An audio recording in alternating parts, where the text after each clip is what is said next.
This story begins when our co-protagonist, now Kami Yuta, is approached by a little girl dressed as a cosplay nun. She introduces herself as the god Odin and informs Yuta and his friend Koshuko Ashura that the world will end in 30 days. Yuta and Ashura don't take this puny god seriously, so Yuta offers to accompany her back to her house.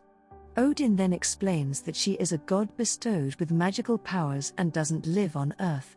She claims she lives in Asgard, the land of the gods, and introduces herself again, using her last name, Satou. Yuta doesn't believe any of the god crap, so he ignores her words. Then, Satou repeatedly demonstrates her godly powers by predicting various events that occur precisely according to her predictions. Yuta now believes in her superpowers, but he still doesn't believe in gods and Asgard, so he seeks her assistance in winning the heart of his love interest, Izanami Kyuko. Satou then agrees to help Yuta impress his crush on several occasions, but Yuta still gets rejected by Izanami twice in one day. Yuta later abandons his pursuit of Izanami and calls home to ask if Satou can stay with them. Surprisingly, his parents agree to his proposal without hesitation.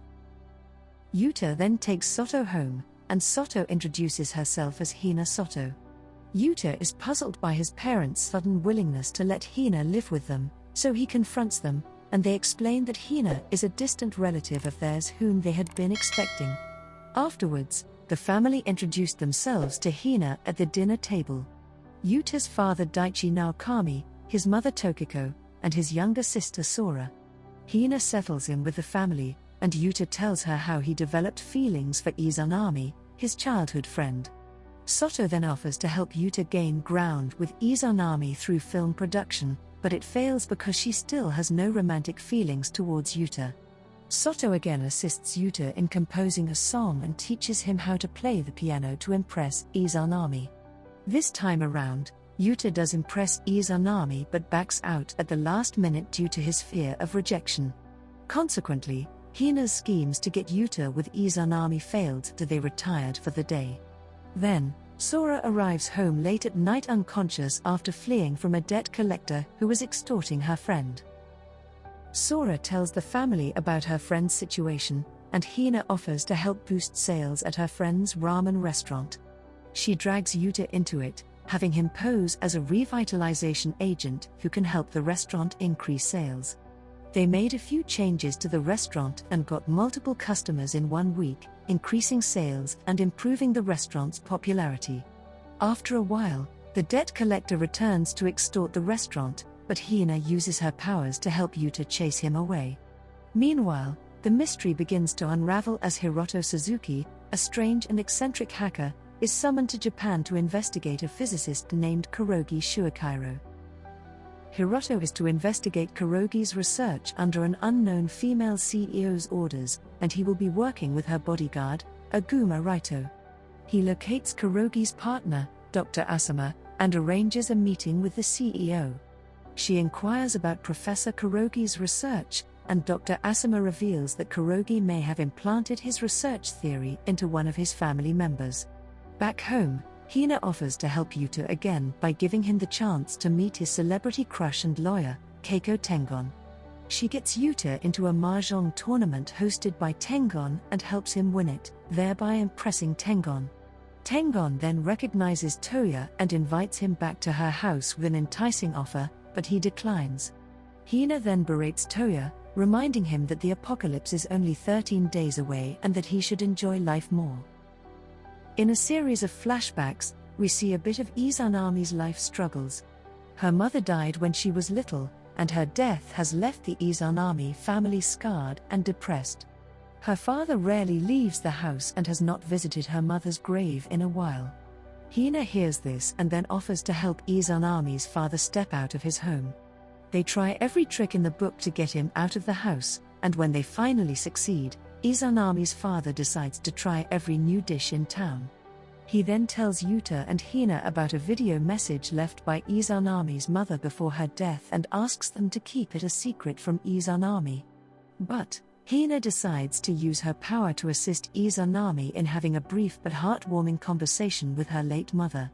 She dials Izanami and sounds exactly like her mother. Izanami's mother then informs Izanami of the video message she left behind, prompting Izanami to confront her father, who eventually agrees to watch it. They watch the video messages together and finally find closure in her death, and they promise to live their best lives moving forward.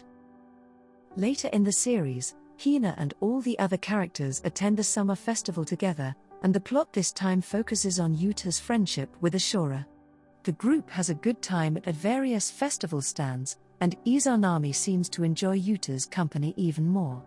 Hina notices their closeness and becomes envious, so she tries to make Yuta jealous by getting her own man, but she ends up being towed away in a frozen truck. It takes some time for the group to notice Hina's absence, but they eventually track her down and discover she was accidentally towed away in a frozen truck. So Yuta and Ashura pursue the truck at full speed in order to save Hina. They finally catch up, and Yuta performs a spectacular jump to the top of the frozen truck on the expressway to get the driver to stop so they can save Hina. Hina then praises the two for their efforts to save her, and the experience strengthens their friendship even more. Later on, the countdown to the apocalypse is now down to 9 days, so Hina gathers all the supporting characters to perform a play written by Sora for her drama club. Hina takes the lead role, and the plot is detailed to fit the romance/mystery genre. They quickly make costumes and begin filming. The production moves along steadily, and Yuta forms a romantic and emotional bond with Hina. Meanwhile, the summoned hacker, Suzuki, gains new information on Professor Kurogi's research by infiltrating his lab facility and accessing his research files. Suzuki then learns that Professor Kurogi was researching natural immunity. He finds Kurogi's house and a research book with Hina and the professor holding hands on the cover. The story's plot unravels soon after, revealing Hina's struggles with her grandfather as a young child. Later, Yuta asks his parents if Hina will live with them indefinitely because he has a gut feeling she will leave their lives at some point. Yuta's parents then reveal that Hina is the granddaughter of their mentor, Professor Kurogi.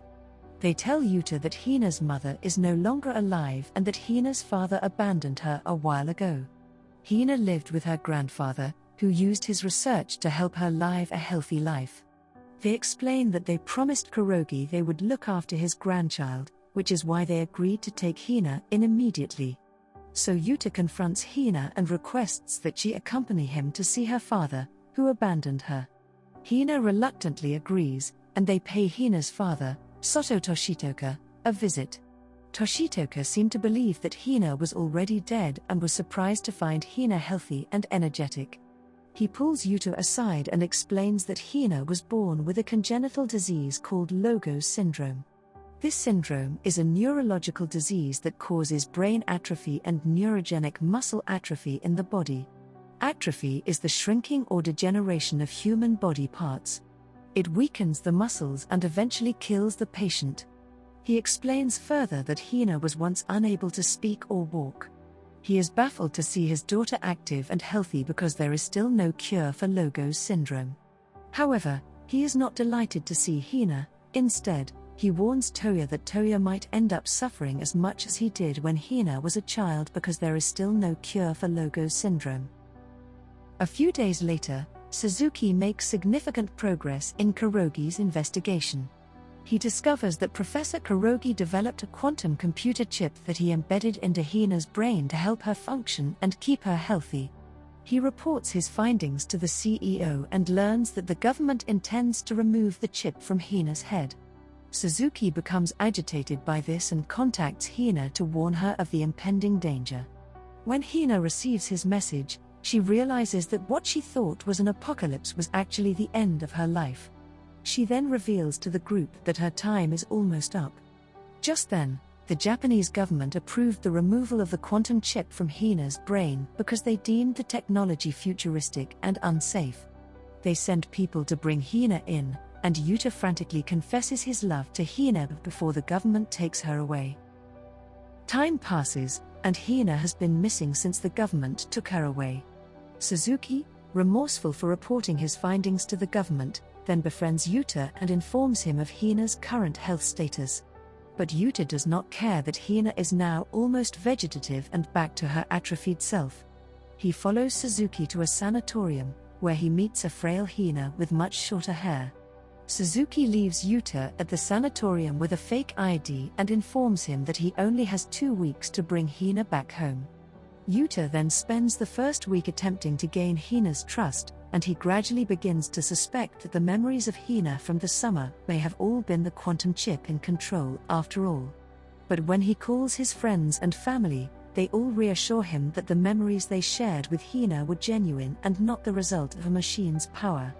Ultimately, he steadies his resolve and decides to help Hina recognize him so he can take her back home with him. He enjoys playing video games with Hina, which helps his relationship with her. Hina then gradually improves and begins to be a little more expressive. Things were finally looking up for Yuta until his 2 weeks were up, and he got caught. He gets told to leave the sanatorium immediately, but he begs for another 12 hours with Hina. They agree to let him stay for a short time, and during that time, Yuta makes more progress with Hina when she begins to recall all of the now Kami family members through drawings. However, Yuta's progress gets halted once more when his time runs out, and he gets thrown out of the building. Yuta was about to leave when Hina called out his name as loudly as she could and confessed her love for him. Yuta then becomes very moved when he sees Hina recognizes him and brings her back to his house to be with his friends and family. Everyone is excited to see Hina again, even though she is terminally ill and looks different from before. They then agree to finish filming their play with Hina and Yuta decides to find a cure for Logo syndrome no matter what it takes. At the end of this depressing story, they all gather to watch their finished play with Hina. In the film, Hina thanked everyone for the memories they made together over the summer and expressed gratitude for the opportunity to have met everyone. What do you think? Can Yuta succeed in his quest to find a cure for Hina? Let us know your thoughts in the comments below. Thanks for watching. Don't forget to hit like and smash that subscribe button. Please hit that notification bell to see our latest updates as they drop. Until next time, folks. Adios.